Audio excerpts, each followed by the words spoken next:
I was just trying to buy my mama her vanilla shakes. Nothing fancy, 2 cartons, the kind she actually drinks on her good days. Pinecrest Market in Maple Ridge isn't my usual place, but it's close to her house and the aisles are wide enough for me to breathe. I had on sweats, a college hoodie that hasn't seen a gym in 5 years, and a cloth tote I've used since forever because mama hates plastic. I know exactly how I looked in that store, like someone folks in Pinecrest expect to follow with their eyes. I slid the shakes into my tote and felt a hand clamp my shoulder like a door hinge. "Step away from the bag," the officer said. "Big guy, badge 4721, Clay Mercer." He spoke to me like he was flicking lint off his suit. His partner hung back by the end cap, Evan Pike, nervous leg bouncing one hand on his radio, the other deciding whether to be brave. "I'm paying," I said calm, palms open, nothing sudden. "And while we're here, Captain Tasha Monroe, Riverbend, PD, Gang of Narcotics. ID's in my left pocket. Please check it before we go down a road you can't back out of." Mercer snorted. "Captain," he repeated like the word tasted sour. "In pajamas." Phones came up faster than I could blink. 30. Easy, some kid whispering, I'm live," because nothing in America really happens until somebody hits go live. The store manager, Daniel Park, recognized me from a neighborhood meeting. "Officer, she's good. She shops here, her mother's." And Mercer cut him off with that look cops use when they want you to understand you're not part of the scene. "You're just background noise with a receipt." "Hands where I can see them," Mercer said. "Don't reach." "Then you check," I said. "Call Riverbend. Ask for Sergeant Luis Ortega. He'll confirm." "You people always have a story," he muttered. My jaw went tight, but my voice didn't rise. 22 years in this job, and the hardest part is learning how not to hand your temper to somebody who wants it. I could feel the room leaning in, shoppers, cashiers, a woman pulling her daughter close and still not looking away.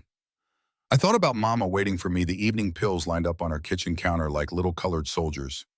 I thought about my boy Marcus, 17, when a bullet found him for no reason at all. He's the reason I put on a badge. He's the reason I didn't run. Clay Pike said softly, "Maybe we should—" "You questioning me?" Mercer stepped in close enough I could smell old coffee and the kind of cologne you buy behind the glass. The cuffs came out, cameras rose higher. I said his name, his badge number, my rank, my division, 3 times like scripture. He didn't check a single thing. Cold steel bit my wrists, and then my tote hit the floor keys, wallet, Mama's pillbox exploding in a rainbow, those 2 shakes rolling away like I'd kicked them. A photo slid out Marcus in a football jersey, smile so wide it still hurts to see it, and a teenage girl picked it up with both hands. "That's Marcus Monroe," she said loud enough for the video. "She's his mom." The room changed shape. You could feel it, but Mercer didn't. He shoved my head into the cruiser door like I was a lesson. Not hard enough to bleed, just enough to say I could if he wanted. The radio cracked. Dispatch asked for a description, and Mercer hesitated. "Female, black, mid-40s, claims to be—" He stopped. Another voice slid onto the line, and my shoulders loosened. "Just a hair." "Ortega. Does she have a half-moon scar under the jaw?" he asked. "I do. Got it on a domestic call bottle in the dark, 3 stitches, and a 2-day headache." Mercer glanced at me in the mirror and went pale. Phones tilted, watching his face figure out how deep a hole he'd dug. He tried to salvage it. "She didn't identify properly, and that's when Pike did something small and brave." He clicked his phone on record, held it up just enough, and said, "Lieutenant Cross wants everything documented, Clay, every word." That was a lie. Cross never wants everything documented, but he said it loud, and the store heard it, and the internet grabbed it, and suddenly the trap was set. Because if you're going to bury somebody, you shouldn't leave a shovel leaning on the wall with your fingerprints on it. I got released on the curb to applause that felt like a gust of warm air and hurt worse than the cuffs. My wrist throbbed. My pride didn't show it. I went home, checked the pills, fed Mama eggs she didn't remember ordering, then opened my laptop and pulled Mercer's record. You learn things fast when you've got command access and nowhere left to be polite. 41 citizen complaints in 6 years, 12 quiet settlements totaling 289,000, all investigated by the same internal affairs Lieutenant Randall Cross. Riverbend is 27% black. 79% of Mercer's arrests were black. Numbers don't flinch when you stare at them. They just keep telling you the same ugly story until you decide to do something. Threats landed before midnight. Anonymous voices with the kind of confidence that comes from thinking you own the dark back off Captain Accidents happen. Nice house on Willow Street would be a shame if your mother wandered. Then Pike called from his car, voice shaking, said he had body cam copies. Mercer didn't know he saved, said men he didn't recognize, had sent him pictures of his little girls at recess. They told me to scare you. He said, I can't. Fear has a weight. His was heavy. I told him to come over. I told him to bring the files. I lawyered up with an ACLU bulldog named Ava Lang, who drinks black coffee like it owes her money. And I got a text from a number I didn't know, the Special Agent Rivers DOJ Civil Rights monitoring your department. 18 months your case is our opening. That's the thing about rot. It leaves a smell if you let the air in. The chief, Paula Winthrop, called the next morning, sounding like she wanted to pray about it instead of fix it. We'll handle discipline internally, she said. 2 weeks suspension like a Band-Aid over a broken bone. I hung up and met her in person to return my badge, suspended pending review, and waited in her lobby while the union's lawyer Vince Malloy and Lieutenant Cross came out smelling like money and stale power. Cross put on his soft voice, the one he uses on TV. Captain Monroe, he said, I want to help. Hear everything on Mercer. He handed me a thumb drive like an olive branch. It wasn't a branch. It was a match. The moment I plugged it in, my laptop bricked. Files gone, complaints, settlements, Pike's videos, my notes, blank screen, one line of text, access denied. I called Rivers and Ava. Rivers didn't blink. Great, he said. We've got him for evidence tampering now. Don't touch the drive. Our techs will collect.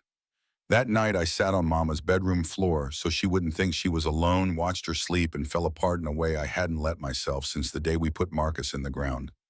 She woke in one of those clear pockets the disease still gifts us and stroked my hair like I was 5.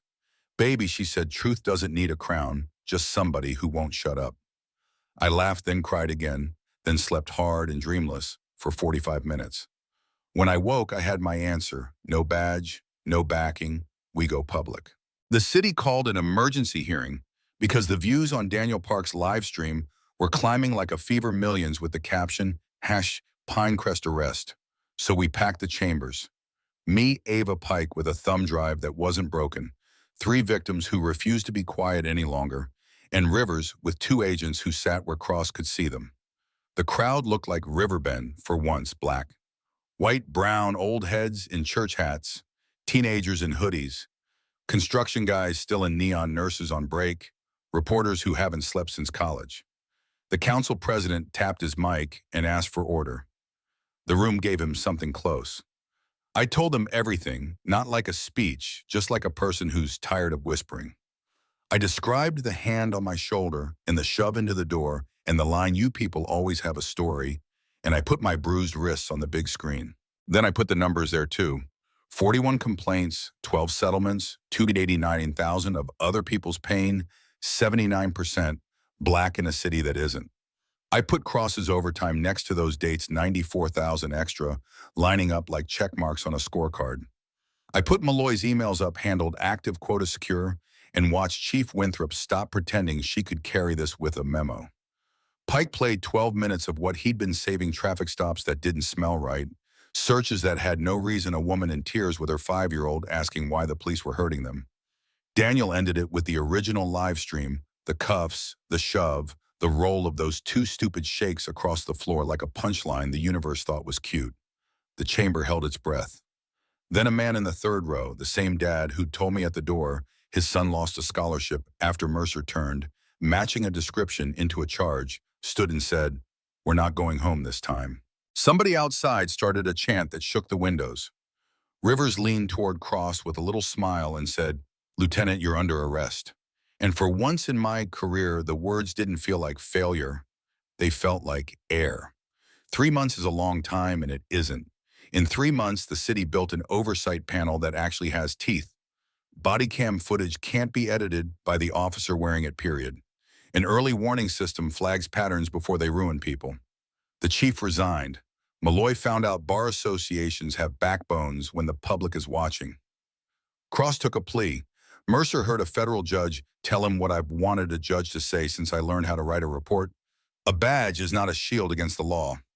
Me, I got a new job. I never asked for deputy chief for reform and accountability, which mostly means I spend my days making sure people who look like me don't have to ask a stranger to believe their ID.